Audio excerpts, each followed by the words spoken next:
Dito sa atin sa Pilipinas, kung hindi tag-ulan, kadalasan ang tema ay tag-init. Kaya naman madalas bisitahin ang mga lugar na ito na matatagpuan sa Cordillera. Malamig na panahon kahit summer, maaliwalas sa kapaligiran at malapit sa kalikasan. At dahil tinagurian itong Summer Capital of the Philippines, ay maraming tourist attractions ang makikita mo dito at sa mga kalapit bayan nito. Oh, nakapunta na ba ang lahat? Tara at mag-road trip na papuntang Baguio at La Trinidad, Benguet!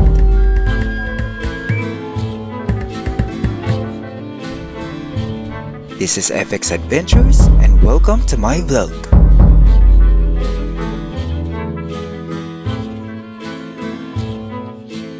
But first, mag-subscribe ka muna.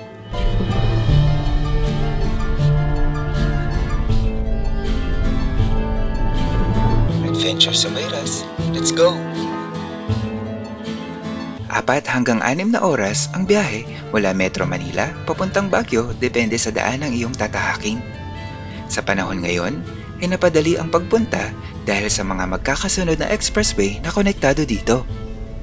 Matapos makadaan sa NLEX, SCTEX at TPLEX, ay may 2 daan na pwede mong pagpilian para makarating ng Summer Capital. Una, ang Cannon Road.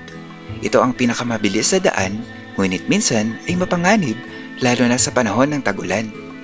Unpredictable kasi ang mga landslides and rockfalls na nangyayari dito. At ang isa naman ay ang Marcos Highway o kung tawagin ngayon ay Aspiras Palispis Highway. Kumpara sa Cannon Road, mas malayo ang daan na ito pero mas malawak at mas ligtas sa kung anumang lagay ng panahon.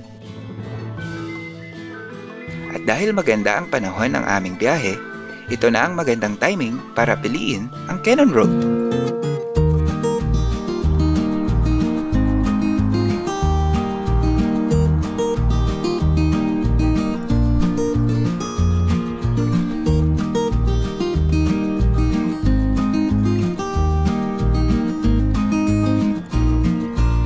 May sukat na 33.7 kilometers ang Cannon Road mula sa Rosario, La Union hanggang Baguio City.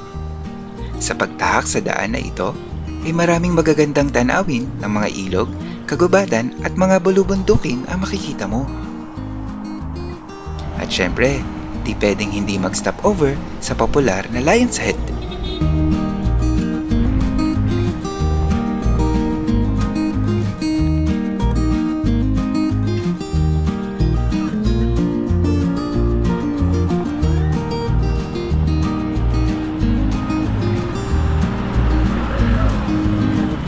Ulo ng leon na ito ay gawa sa malaking bato ng limestone na 40 feet ang taas. Inumpisahan ang paggawa at paghulma sa tulong ng Ifugao artist na si Reynaldo Lopez Nanyak kasama ang grupo ng mga inhinyero. Pinaganda at nililok ang itsura na ito ng iskultor na si Anselmo B. Dayag. Natapos at pinakita sa publiko ang tourist attraction na ito taong 1972.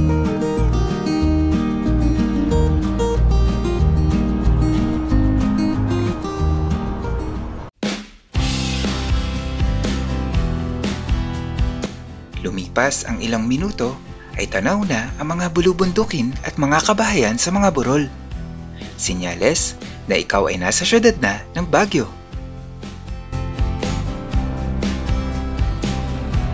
Sa pagdating ng Baguio City, pwede kang dumaan sa Session Road o ang pinakakilalang daan nila dito. Iba't ibang restaurants, stores, and other commercial establishment ang makikita mo dito.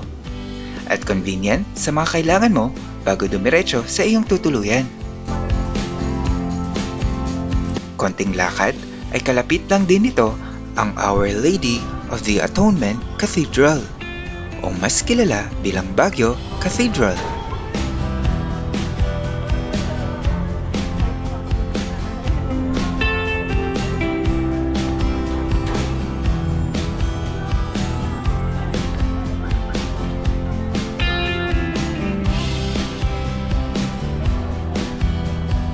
Kung pasyalan lang din naman ang gusto mo, marami kang pagpipilian sa syudad ng Baguio. Isa na dyan, ang Mirador Heritage and Eco Spirituality Park. Unang naging kilala ang lugar na ito dahil sa shrine ng Lourdes Grotto. Hanggang sa dinevelop ang paligid ng Mirador Hill at nilagyan ng mga tourist attractions katulad nitong Mirador Peace Memorial. Ito ang pulang Japanese gate or torii na may nakasabit na kulay gintong kampana na galing pa sa hindi sumabog na bomba noong World War II. At dahil nasa Burol ang lugar na ito, ay makikita mo dito ang overlooking view ng Baguio City. Yun nga lang, nasaktuhan na foggy sa aming pagbisita. Pero ox pa din dahil napakaganda ng lugar na ito. Sinulit ko na at nagpa-picture sa mga Instagrammable views nila dito. Isa sa pinakapaboritong puntahan sa tuwing pumupunta ng Baguio ay ang Camp John Hay. Pero bago yan, ay napadpad kami sa mga bistro. Masasarap ang mga pagkain, mababait at maganda pa ang serbisyo. Dito sa Camp John Hay ay maraming pwedeng puntahan. May mga ilang establishment din ang nandito, pero kumpara sa sentro ay mas secluded ang area na ito. Mas payapa at mas mararamdaman mo ang maaliwalas na paligid. Pwedeng mag-bonding at mag-picnic sa mga parke nila dito. Maraming pine trees ang makikita mo na lalong nagpaganda ng ambience na para kang nasa ibang bansa. Bumisita din kami sa The Forest Lodge. Sa labas pa lang ay mukhang maganda na ang hotel na ito. Curious kami sa kung ano bang itsura sa loob, kaya pinasok na din namin.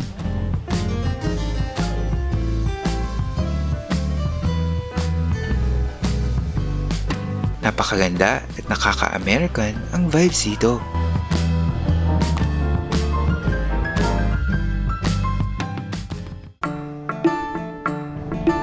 Punta naman tayo sa pinakabagong Igorot Theme Park dito sa Baguio, ang Igorot Stone Kingdom.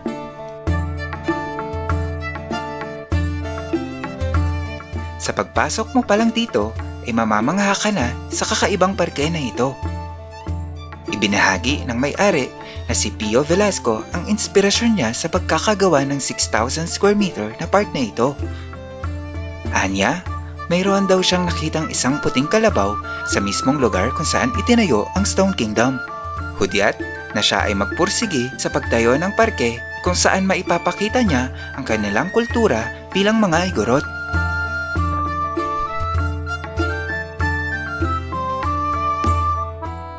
Kapansin-pansin ang mga tore at mga kastilyo na gawa sa mga pinagtibay na patong-patong ng mga bato o riprap.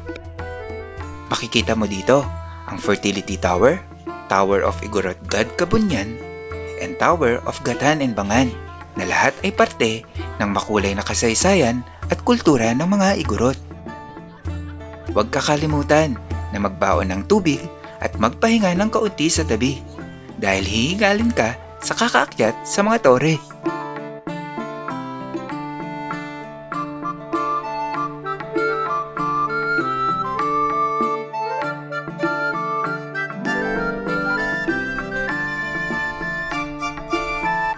Bukod sa Baguio, puntahan din ng mga turista ang kalapit bayan nito. Dito din makikita ang mga sikat na tourist destinations na ang akala ko noon ay nasa syudad ng Baguio. Wala nang iba kundi ang kapital ng probinsya ng Benguet, ang La Trinidad.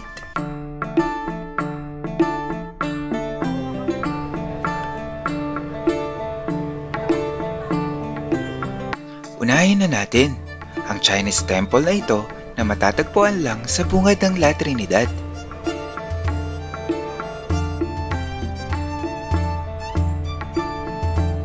Ito ang Bell Church.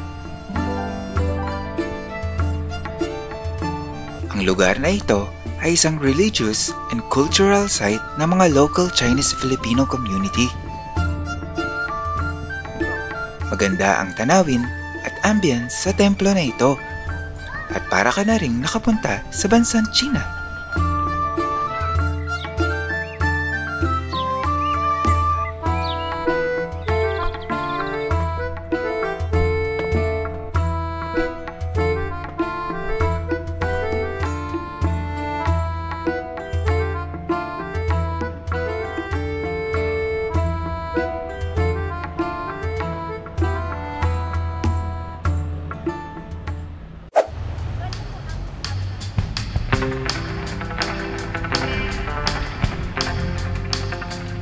Paglagpas ng welcome arch ng La Trinidad ay kapansin-pansin ang mga makukulay na mga kabahayan ng Valley of Colors.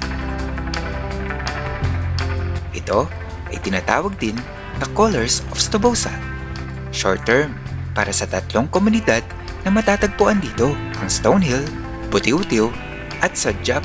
Nagsimula itong maging tourist attraction nang binigyang kulay ng grupo ng mga Tamawan village artist ang mga kabahayan.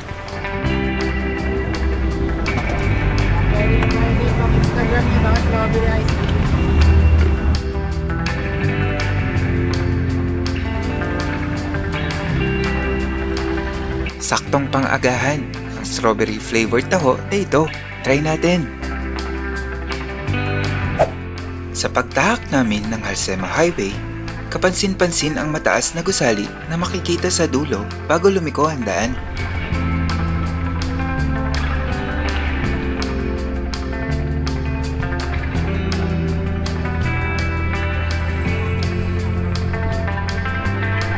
Sa pag-akyat ko dito, natuklasan ko na ito pala ay ang Benguet Provincial Capital.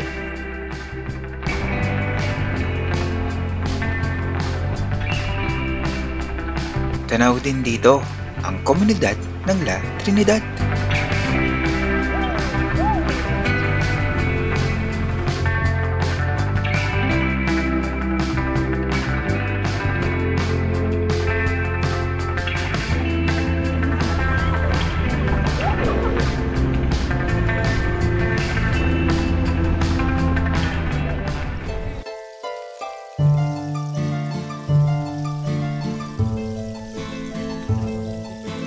At syempre, hindi matatapos ang trip na ito kung hindi tayo pupunta at makakakain ng strawberry.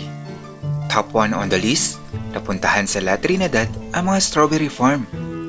May offer din sila dito na ikaw mismo ang mamimitas ng mga bibilhin mong mga strawberries. Exciting?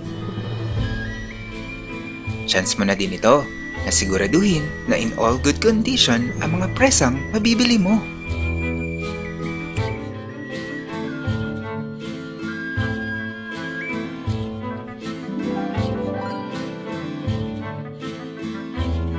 Alam mo ba? Ang kilala at kinakain nating strawberry o presa sa wikang Tagalog ay nagmula sa cultivation ng wild strawberries. Ito ay tinawag na garden strawberry na unang tinanim sa Brittany, France noong 18th century. Kung ikukumpara, parehas namang itong edible o maaring kainin. Mas matapang lamang ang lasa ng wild at mas maliit ang sukat. Sa kasaysayan nito sa Pilipinas, ang prutas sa ito ay unang dinala ng mga Espanyol noong 18th century sa bayan ng La Trinidad, Benguet. Ito ay muling pinakilala sa atin ng mga Amerikano para matustusan ang kanilang All-American Salad. Matapos ang World War II, ay pinalago ng mga Hapon ang pagtatanim ng mga strawberry sa ating bayan. Sa kasalukuyan, nakakapag-ani ang La Trinidad ng humigit kumulang 1,175 metric tons ng mga strawberries kada taon. Mula noon hanggang ngayon ay naging paborito ng kainin ng mga Pilipino ang prutas na ito.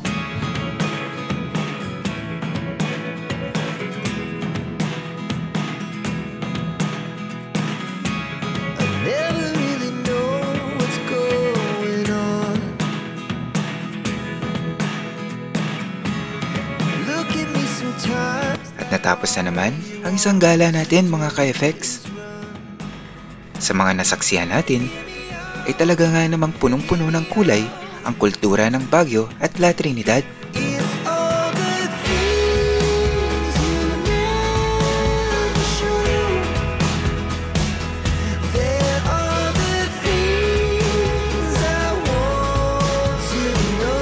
Sa pagbisita sa mga kilalang lugar tulad nito, importanteng nalalaman din natin ang kalakip na kasaysayan nito. Nang sa gayon ay mas maintindihan natin ang kahulugan at kahalagahan ng mga ito.